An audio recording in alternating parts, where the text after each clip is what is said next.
Section 2.0, Factoring Polynomials. We are reviewing from previous classes how to do all of this factoring. And for example number 4, we're going to be looking at trinomials.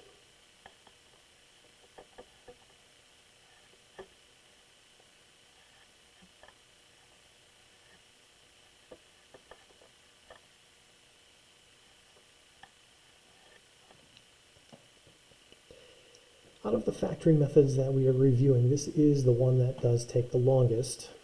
But if you follow your steps, you'll be able to fall right into it, and with a little bit of practice, you'll remember how to do these. First step, factor out what's in common.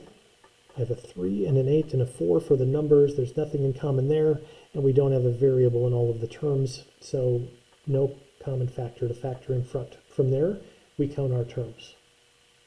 With a 3-term polynomial, we're going to do the add-multiply method. Right now, I am in search of two numbers that add to be something and multiply to be something else. So I have add and multiply here. I'm just going to fill in these blanks. Your add number is always the number in front of this middle term, including the plus or the minus. So our middle term here is a positive 8x. So I'm looking for two numbers that add to be 8. There are lots of numbers that add to be 8, so we need another set of rules to find the two numbers that are going to work for this, and that's where the multiply part comes in. Most people, when we go through and do these problems, remember that for your multiply piece, it has something to do with this last number, but it isn't always just the last number. And in this problem, we're not going to be looking for two numbers that multiply to be 4.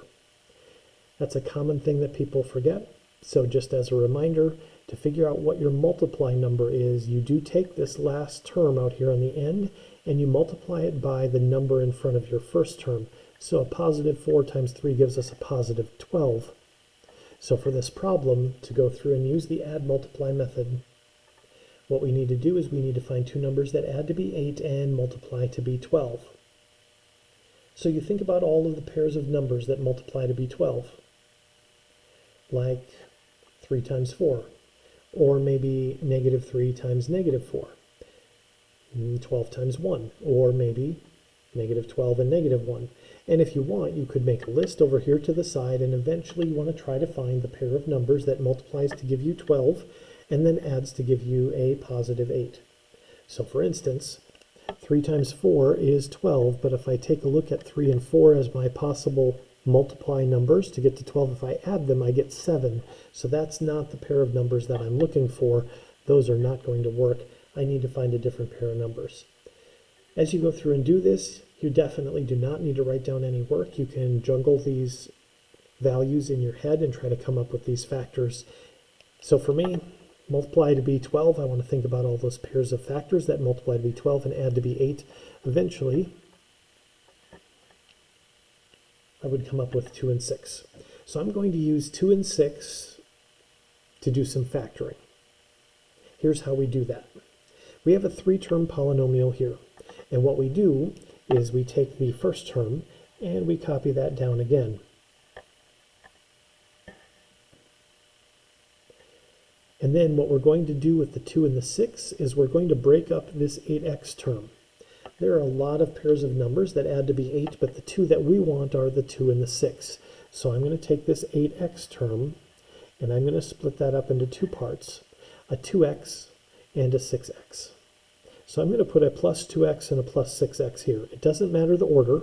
You could do plus 2x and then plus 6x, or do it the other way around. You'll get the same answer at the end anyways. It doesn't matter. So however you want to go through and do that, put your plus 2x and your plus 6x in either spot. I'm just going to write them down the order that I had them written here. So 2x plus 6x is 8x. We're just taking the 8x and we're splitting it up into two parts. Usually we combine like terms to get one single term. In these add-multiply problems, we are typically taking a term and breaking it up into two parts. So the first term you copy down, the middle term, you use these numbers to split up the middle term, and then you copy down the last term, just like we did with the first. We started with a 3-term polynomial, And now using the add multiply method, we have a 4-term polynomial. Well, we just took a look in example number 3 of how to factor a 4-term polynomial. So from here to the end of the problem, it's exactly like example 3. I'm going to go through and I'm going to take a look at those two different groups, and I'm going to factor out what's in common. With these first two terms, there's nothing in common with the numbers, but they do both have a variable.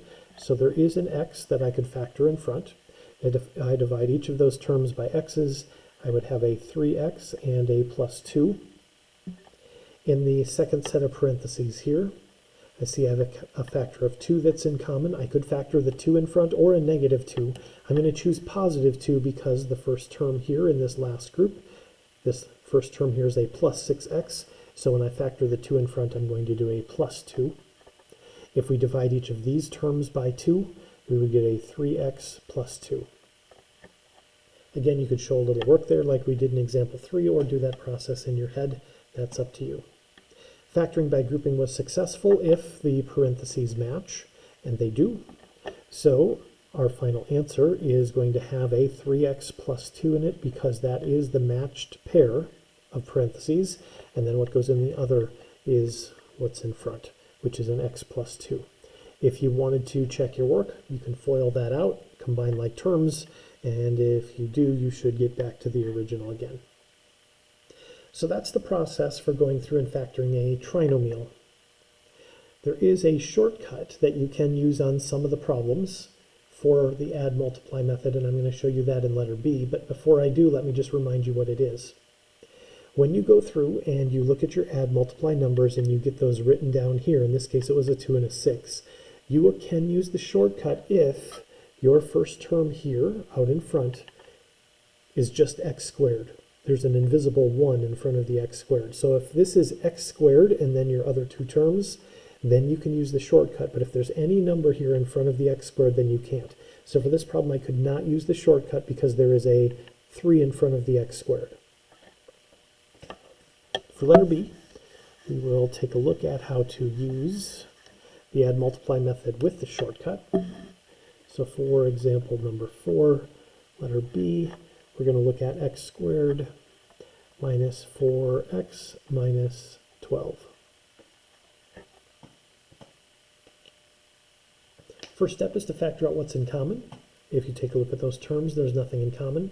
You count how many terms there are. I see I have 3, so I'm going to do the add multiply method.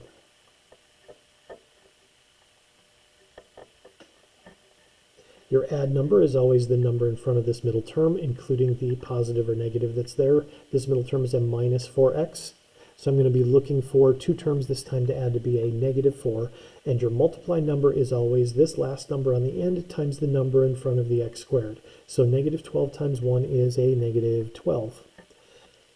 So from there, you want to think of all the pairs of numbers that multiply to be a negative 12. If you need to, you can write those all down and figure out what those are.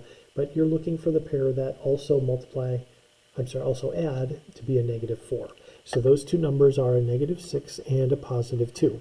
Negative 6 times positive 2 is negative 12, and negative 6 plus positive 2 is negative 4. At this point, I have two options. I can go through like I did in letter A and rewrite this with 4 terms by splitting up the middle term as a minus 6x and a plus 2x. You can do all of the problems the long way. You never ever have to do the shortcut. But if you're going to, once you find your pair of numbers here, that's when you ask yourself, can I do the shortcut on this problem or not? And again, how you know is if you just have an x squared for your first term. If you just have an invisible 1 here in front of the x squared, then you know that you can use the shortcut. So this is a problem I could use the shortcut on.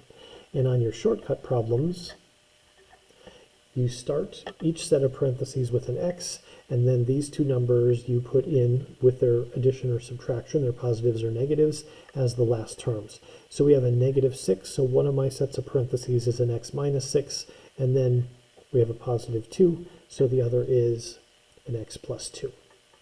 And that's it with the shortcut. That is why they call it the shortcut. It's a lot shorter. We haven't looked at one yet where we need to factor something in front, so I'm going to do one more. For letter C, 3x squared plus 15x plus 18. First step, factor out whatever's in common. When I take a look at the terms, I do see we have a 3 in common numerically, but there's not a variable in each term. So no variables in common, only the number 3. So I'm going to factor the 3 in front of our terms. You can divide each of these by 3 and show that work if you want. Otherwise, you can do it in your head. 3 divided by 3 is 1, so we get a 1x squared. 15 divided by 3 is 5. And 18 divided by 3 is 6. So if you remember to factor out a common factor to start with, you'd factor the 3 in front, and then in our parentheses we have these terms. This 3 again is going to be out here in front for the rest of the problem. We're not going to do anything with it. It's factored in front and it's done, but now we're going to focus our factoring methods on what's in the parentheses. When I look at what's in parentheses and I count the terms, there are 3 terms. That means I'm going to use the add multiply method. Right now I'm ignoring this 3 in the front. It's done. I'm just looking at what's in the parentheses. And for our add multiply numbers, this time we're always looking for 2 numbers that add to be whatever this middle coefficient is. The number in front of our variable in this middle term here is a positive 5. So we're looking for 2 numbers that add to be 5. And for our multiply, they have to multiply to be our last number times the number in front of the x squared. Again, we're ignoring the 3 in the front. We are just looking at what we have in the parentheses. So we're using the 6 and then the 1 from in front of the x squared. And 6 times 1 is 6. 2 numbers that add to be 5 and multiply to be 6 are 2 and 3. It's at this point where I want to see if I could use the shortcut or not. And again, I'm ignoring the 3 in front. We are just factoring this trinomial. So I'm ignoring that 3 in front, just looking at the x squared plus 5x plus 6. And in front of that x squared, there is no number, so I could use the shortcut this time. I do have to remember to put the 3 out in front, but then I can factor the trinomial into 2 sets of parentheses, starting with an x and then an x plus 2 from our positive 2 and an x plus 3 from our positive 3. Those would be our last 2 sets of parentheses. So we need the 3 in front and then these 2 sets of parentheses to finish that problem up.